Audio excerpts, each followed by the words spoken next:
La vraie question se situe sur la dévaluation du CFA dans les mois à venir. Toujours est-il qu'une dévaluation n'est pas un bon signe. La France est en faillite et son avenir est lié à nos performances économiques.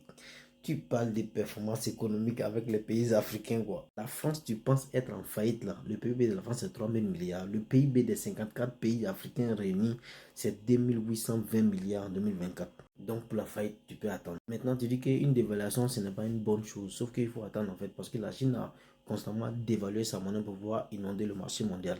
Et c'est comme ça que la Chine a tué l'industrie européenne. Vu qu'elle fabrique beaucoup, donc elle dévalue sa monnaie pour pouvoir vendre moins cher à l'extérieur. Donc une dévaluation, ce n'est pas une mauvaise chose. Ça dépend si tu fabriques beaucoup de choses, tu peux dévaluer ta monnaie pour pouvoir vendre aux autres. Et tu dis que la vraie question se situe sur la dévaluation du franc CFA dans les mois à venir.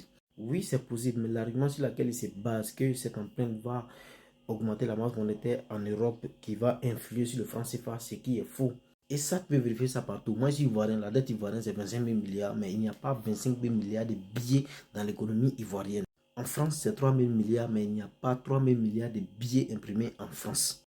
Parce que tout simplement, l'endettement n'est pas corrélé à la création monétaire. Depuis le début de la guerre en Ukraine, l'Union européenne ne fait qu'endetter l'Ukraine, mais ça n'a pas influé sur le franc CFA. Maintenant, c'est possible qu'il y ait une dévaluation demain ou après-demain ou aujourd'hui à minuit. Mais les arguments qu'il a évoqués ne sont pas vrais. C'est le but de ma vidéo. Il se peut même que les deux directeurs des deux banques centrales, Afrique de l'Ouest, Afrique centrale, décident aujourd'hui en fait d'échanger les taux directeurs. Ça va forcément dévaluer le franc CFA ou je sais pas.